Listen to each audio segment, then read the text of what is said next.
얼마 전에 500명이 넘는 예멘인들이 제주도에 난민 신청을 했습니다. 이 소식이 알려지자 청와대 홈페이지에 국민청원이 올라와서 50만 명 넘는 사람들이 참여했습니다. 난민 문제에 대해서 인도주의적으로 난민을 수용해야 한다는 주장과 이슬람 확산과 테러 위험이 우려된다는 점 등 이견이 존재하는 상황입니다. 백석대학교 장훈태 교수님과 함께 한국교회 역할과 대응 방안에 대해서 말씀 나눠보겠습니다. 교수님 안녕하십니까? 반갑습니다. 예, 반갑습니다, 교수님. 자, 제주도에 500명 넘는 예멘 난민 신청이 있었습니다. 그리고 이와 관련해서 50만 명의 국민청원이 또 진행되기도 했고요. 참, 이 제주 난민 사태가 이게 왜 일어났고 그 배경과 또 지금 어떤 상황으로 지금 흘러가고 있는지 좀 설명해 주시죠. 네, 아주 중요한 시점에 이렇게 만나셔서 감사합니다. 예. 먼저 예멘을 좀 생각을 해봐야 될 것 같습니다. 예멘은 이제 사막에 있는 나라고 과거에는 참 아름다운 나라였습니다. 예. 지역에 따라서 좀 차이가 있지만 식량과 자원이 풍부했고 석유도 한 30억 배럴 정도 되는 아주 풍부한 지하 자원이 좋은 그런 나라였는데 문제는 이제 장기적인 그 독재 그 정치와 그 다음에 이제 내전, 종파 싸움이 그 내전을 이제 가져온 동기라고 할 수 있겠습니다. 그로 인해서 이제 그 비극적인 원인들이 또 하나 있는데 그 이슬람 순위파 종주국인 사우디아라비아하고 또 시아파의 종주국 이란하고 두 나라가 이제 그 종파적으로 갈등을 겪으면서 10개의 연합군들이 그 예멘을 공격하기 시작했어요. 그러면서부터 이제 4년간 지속되는 내전으로 인해서 난민이 발생하게 되는데 그 난민이 발생하는 것도 중요하지만은 그 전쟁 속에서 한 13,000명 정도가 사망을 했어요.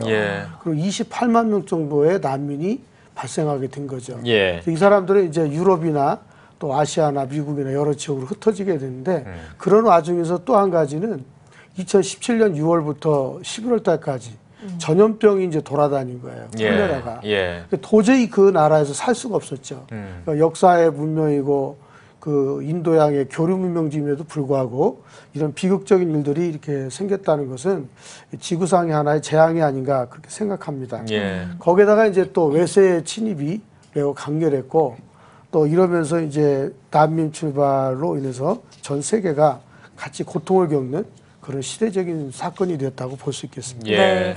우리나라가 국제난민협약에 가입도 했고 2013년부터는 난민법을 시행하고 있습니다. 그럼에도 불구하고 여전히 이 난민들을 바라보는 시각이 참 다양한데요. 이런 입장 차이가 나타나는 이유가 좀 뭘까요?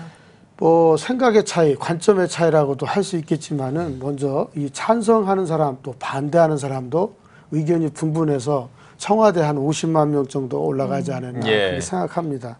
근데 먼저는 이제 찬성하는 사람들 대부분은 인간으로서 한 인격체로 보호받을 수 있는 권리가 있지 않느냐 그런 문제가 있고 또 하나는 이제 국제법상 난민보호법이라는 것이 있기 때문에 모두가 다 보호받아야 될 이유가 있고 또 인권에 대한 문제로 볼 때 인도주의적인 지원을 강조해야 된다. 모든 건 거두절미하고 그렇게 이야기를 하죠. 그러나 이제 반대하는 사람들은 이제 아무래도 이 사람들이 오면 처음엔 조용하겠지만 나중에 개토화가 형성되고 그렇게 되면 이제 지역사회에 불안 요소가 되면서 테러 위험도 있고 또 어떤 특정 종교의 그 집단적인 그 체제가 이루어질 것이 아니냐. 한 명이 들어오면 50명 정도가 들어올 수 있다는 거죠. 이런 그 두려움 때문에 반대하는 경우가 참 많습니다. 결과적으로 보면은 이런 두려움과 그 치안 불안은 다음 세대 자녀들에게까지 이어지고 또 기독교인들이 특별히 반대를 많이 하는데 그런 선교 한국인데 앞으로 이 사람들이 전체적으로 지배할 경우에는 한국에 선교가 잘 이루어지겠느냐 제2 선교가 불가능하지 않겠느냐 이런 두려움 때문에도 반대하지 않나 그렇게 생각합니다. 그렇군요. 이 양측 입장에 대해서 좀 개략적으로 들어봤는데요. 그렇다면은 이 제주 난민 사태를 보는 우리 그 교수님의 견해는 어떤지 좀 여쭙고 싶습니다. 극명한 시각차가 좀 있겠지만은 저는 개인적으로 여러 나라를 이렇게 돌아본 결과 조금 쉽게 수용해야 될 문제가 아니라고 생각을 합니다. 왜 그러냐면은 영국의 요크 같은 경우를 보면 그 이슬람 사람들이 거주하기 시작하면서 이 자체적인 폴리스를 형성하고 예. 정부의 행정적인 지도를 받지 않습니다. 그래서 결국은 그 이슬람 개토화 현상이 요크에서도 일어났고 또 런던이 그렇게 지금 가고 있고 레바논이 과거에 기독교 국가였다가 이슬람 난민 받아들였다가 전체적으로 좀 이슬람이 지배적인 곳이 됐고 예. 네. 여러 이제 이런 사례들을 볼 때 조금 이 인간적인 입장에서는 좀 안타깝고 안쓰럽지만은 냉정한 마음을 가지고 예. 좀 서서히 스탠바이 하고 또 그들에 대한 정확한 리서치와 분석을 한 다음에 수용하는 것도 좀 고려해야 되지 않겠나 이렇게 예. 생각을 합니다. 예. 네, 교수님의 의견까지 들어봤는데요. 사실 난민 문제는 몇 년 전부터 해외 여러 나라에서 이슈가 돼 왔는데 유럽을 포함해서 난민에 대해서 전 세계적으로 좀 어떻게 대응하고 있는 추세인가요? 이거는 참 그 오래됐다고 볼 수 있어요. 예. 그 제1차 세계대전이 일어났을 때도 전쟁으로 인한 난민이 발생했고 예.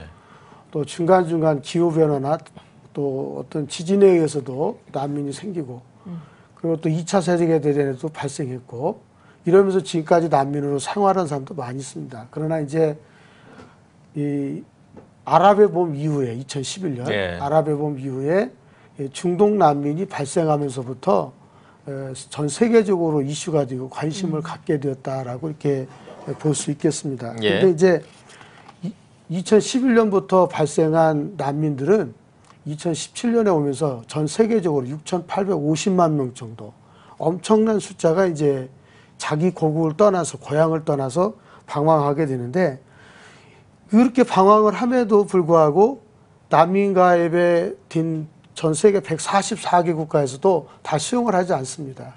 그러니까 이제 이런 것은 이제 왜 그러냐 여러 가지 문제가 있어요. 첫째는 내부적인 갈등의 요인도 있고 국가 재정에 대한 문제도 있고 정치적인 문제가 있고 국제 관계에 대한 문제도 있습니다.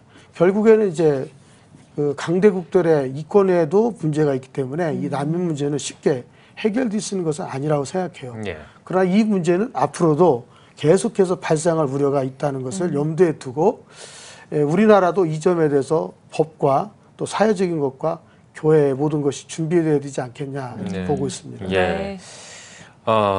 이게 말씀해 주신 것처럼 뭐 난민 문제가 그렇게 쉽게 풀릴 것 같지도 않고요. 또 이제 몇 년 전부터 이제 지속되어 왔던 어떤 그런 문제이기 때문에 쉽게 이렇게 풀릴 어떤 기미가 보이지는 않긴 한데 혹시 그 해외 사례 중에 난민, 그러니까 저희가 지금 접하는 뉴스들은 난민이 들어와서 약간 이슬람화돼서 어떤 테러가 일어났다든지 혹은 안 좋은 그런 뉴스들이 많이 나오지 않습니까? 네네네. 혹시 난민들을 받아들여서 어떤 좀 좋은 사례가 있었던 게 있던가 좀 궁금합니다. 그러니까 그런 게 있나요? 예, 그런 것은 이제 그 독일에서 예. 그러니까 동독이제 예, 과거로 예. 말하면 예, 예. 그쪽에서 한국인 선교사님들이 난민 사역을 주로 많이 하시는데 예. 정말 그 교회 안에 들어와서 먹고 자고 좀 이렇게 지내다 보면은 그 성품이 변화되는 경우도 좀 있기는 해요. 예. 그러나 이제 일부 거칠은 사람들, 난민들 예, 가운데 배가 고프고 좀 대우받지 못하고 차별을 받기 때문에 예. 폭력을 행하거나 예. 또 여성에 대한 성폭행을 하거나 이 불미스러운 일도 발생하기도 하죠. 예. 한 가지 예를 들면은 이제 2013년에 제가 남부 마르세유 프랑스에 예. 방문했을 때 보니까 그쪽에는 이제 주로 북아프리카에서 많이 오는 난민들이 많았어요. 알제리, 모로코, 리비아 뭐 이런 튀니지인데 이분들을 이제 교회가 이제 카톨릭 교회가 받아서 예. 수용해주고 재워주고 식량도 먹여주고 했는데 결국은 교회가 힘에 부딪혀서 그 교회 문을 닫은 경우도 있습니다. 그러니까 이런 문제점도 있기는 해요. 예. 좋은 면도 있지만 교회가 좀 너무 힘들어하는 경우도 있으니까 이런 부분은 우리가 참고할 필요가 있다. 네. 예, 알겠습니다. 현실적으로 분명히 좀 어려운 부분도 있다 이런 말씀을 해주셨습니다. 자, 그렇다면은 이 난민 문제에 대해서 뭐 한국 교회 그리고 이제 한국도 이제 난민 문제에 대해서 이제 뭐 이렇게 약간 동떨어져 있는 게 아니라 제주도에 이제 이런 일도 있었고요. 한국 교회 그리고 기독교인들 어떻게 이제 이 난민 문제에 좀 대처를 해야 될 것 같습니까? 한마디로 말해서 뭐 보는 시각에 따라서 좀 차이가 있을 수 있겠죠. 예. 예, 이제 어떤 관점에서 이제 난민을 바라보느냐 하는 문제인데 이 문제는 여러 가지 그 의견들이 나올 수 있어요. 그러나 이제 그리스도인으로서는 첫 번째 하나님의 관점에서 예. 그들을 봐야 되는데 하나님께서 내 아이들의 음성이 들리는구나 이런 창세기에 있는 말씀처럼 보는데 아무래도 이제 이 사람들이 들어오게 되면 개토화가 되지 않을까 하는 우려가 있죠. 예를 들면 이제 한남동 이슬람 사원 있는 지역이 좀 사원을 중심으로 해서 이슬람 사람들이 상업을 하고 또 거주하고 하다 보니까 일반인들이 이제 쉽게 들어가기가 무서운 두려움을 갖는 것도 이제 하나의 우리들의 생각의 문제겠죠. 예. 또 잘못하면 선입관점도 있고 그런 문제가 있고 또 하나는 이제 체계적인 정치적인 거나 이 정책을 수립할 때까지 긴 시간이 필요하다는 거예요. 섣불리 덤벼드는 것보다 냉정함을 가지고 차분하게 그들을 바라보고 준비하는 것도 우리에게 필요하고 또 이것이 이제 문제점이 될 경우에는 난민들이 많이 와서 이제 제3대 직업을 많이 차지하면 한국 젊은이들이 이 직업을 선택할 수 있는 기회가 좁아지지 않게 하는 이런 문제점 때문에 이제 기독교나 일반인들이 상당히 우려하고 있는 부분 중에 하나라고 볼 수 있겠습니다. 네. 네.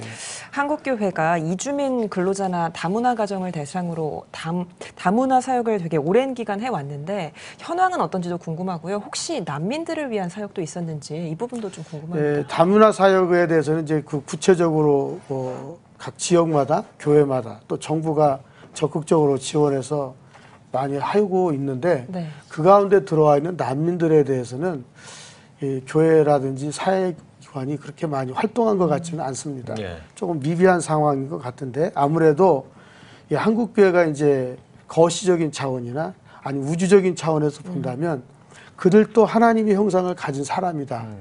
그 한 영혼을 생각한다고 하면 진정한 그 보살핌을 해야 되겠죠. 쉽게 말하면 삶에서 신앙으로, 신앙에서 삶으로 이런 모습을 보여준다면은 그들이 그리스도인의 삶을 보고 변화될 수 있겠지만 자기들의 유익을 위해서 왔다가 가고 한다면 이거는 참 어렵지 않나 이렇게 생각하고 그래서 이런 그 난민과 다문화를 같이 엮어서 한 것은 그렇게 많지 않다고 볼 수 있겠습니다. 네. 예, 알겠습니다. 네. 사실 뭐 그 난민들 중에 그러니까 정말 그 어려운 어떤 사람들 그러니까 뭐 난민들이 다 어렵겠습니다만 이런 사람들 돕는 거는 정말 인도적으로 해야 되겠습니다만 사실 네. 우리가 걱정하는 거는 그렇게 이제 순수하게 도와주면 좋은데 그 안에 어떤 그 이슬람이라든지 어떤 그 종교가 와서 혹시 우리의 어떤 그 신앙을 좀 해칠까봐 이런 것들이 좀 걱정이 되는 거 아니겠습니까? 이런 부분에 대한 어떤 한국교회의, 그러니까 한국교회가 그 난민 사역도 어느 정도 하고 있고, 여기에서 이제 한국교회가 그런 부분들을 좀 그러니까 자정하고 약간 뭔가 이렇게 방어하면서 이렇게 사역할 수 있는 어떤 그런 방법 같은 거는 어떤 방법이 있을까요? 좀 굉장히 어려운 문제이긴 한데요. 예, 질문하기도 좀 어렵네요. 예. 네, 그 문제는 좀 쉽게 얘기하면은 이제 교회가 온 민족을 사랑한다, 온 세계에 있는 사람을 사랑한다. 이것이 전제가 돼야 되는데 이 사랑만 가지고 그 사람들이 다 돌아오겠느냐 하는 이제 의구심이잖아요. 그러면서 그 의구심 안에 내포되어 있는 편견, 선입관 이런 것도 있고 또 그 사람들이 교회 안으로 들어올 때는 자기가 배가 고프고 또 어떤 거주하고 싶은 그 루트를 마련하기 위해서 오는 거기 때문에 사람 속을 알 수가 없는 거죠. 이제 한 가지 예를 들면은 2008년도에 제가 우즈벡에 갔을 때 그 한국에서 왔던 사람을 만났어요. 근데 그분이 이제 포항에 있었는데 자기는 교회도 가보고 다 왔는데 고향 와서 결국 이슬람으로 나는 돌아왔다. 출석했지만 한국에서 참 도움을 많이 받았다. 그래서 여기 와서 내 사업도 할 수 있는 토대가 되긴 했는데 결국은 자기 이익을 위해서 교회에 돌아오고 어느 정도 자리가 잡은 고향으로 돌아가는 이런 것 때문에 신뢰성에 대한 문제도 있지 않겠나. 그래서 만약에 교회가 이제 그들을 잘 도우려고 한다면 정말 상호 신뢰성 관계 이것이 좀 돈독하게 이루어져야 된다고 보고 있고요. 또 그 보면에 이제 이들에 대해서 이제 정말 내가 수용하려고 한다면 그 다각적인 검토와 그 역사적인 측면과 종교적인 측면, 정치적인 측면, 인간의 성품 뭐 이런 것까지 좀 검토가 필요하지 않나 생각합니다. 참 어려운 문제네요. 어려운 문제. 이게 뭐 않아요. 한두 명 들어오면은야 뭐 그렇게 할 수 그렇죠. 있겠습니다만 갑자기 또 이렇게 많은 사람들이 온다고 하니까 알겠습니다. 그렇다면 이 세계 난민 문제를 대하는 한국 교회는 그러니까 지향점, 그러니까 어떤 쪽에 좀 이렇게 중점을 두고 나아가야 될까요? 난민 문제에 대해서. 앞으로 이제 한국교회도 이 문제에 대해서 이제 벗어날 수 없는 아주 심각한 문제가 왔고 예. 우리의 과제로 주어진 것 같습니다. 예. 이럴 때 이제 우리가 해야 될 일들 가운데 하나가 지역주의를 좀 탈피하고 예. 정부와 교회가 하나 되는 모습을 좀 보여서 같이 가야 된다고 생각하고 예. 또 하나는 이제 그들의 인권도 중요하지만 내국인의 인권도 중요하다는 예. 걸 생각하고 양면성을 가지고 정책을 펼쳐야 되지 않겠냐 하는 것이고요. 그리고 또 하나는 이제 우리가 생각하는 것들이 쉽지 않게 풀렸기 때문에 난민들도 한국에 대한 희망을 좀 버려라. 왜냐, 한국에 오면 잘 살 수 있다.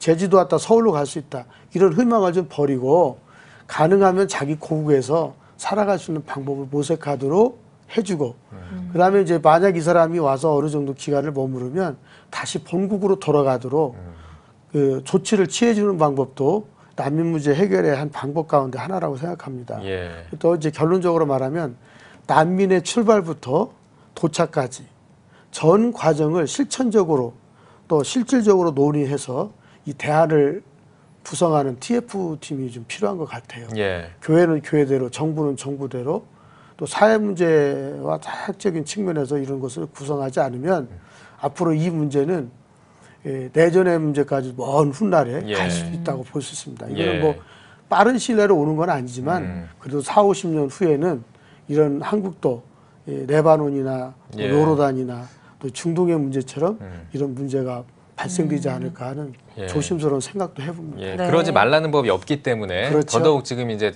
한국 교회라든지 정부라든지 확실한 어떤 그 기준점을 가지고 이 문제를 대처를 해야 될 것 같다 이런 생각이 드는군요. 그렇죠. 네. 예. 꾸준한 연구가 필요한 거죠. 예, 네. 예. 교수님 마지막으로 난민 문제에 대해서 한국교회 성도님들께 당부의 말씀과 또 기도 제목도 함께 나눠주시면 고맙겠습니다. 네, 한국 교회는 이제 그 난민이 다 이슬람이라는 좀 생각을 좀 탈피했으면 좋겠고요. 특별히 제주도에 온 난민들은 다른 난민하고 좀 차이가 있는 것 같습니다.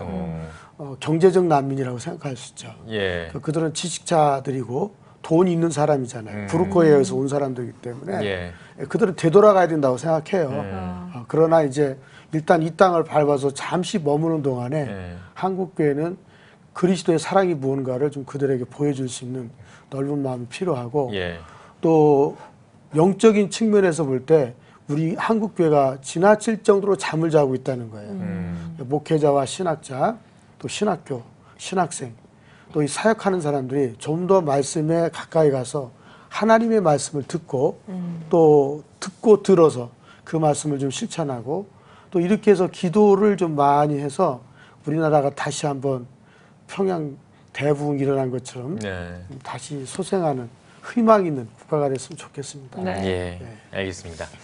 오늘 뉴스 보기 시간에는 백석대학교 장훈태 교수님과 이야기 나눠봤습니다. 교수님 오늘 귀한 말씀 고맙습니다. 네, 고맙습니다.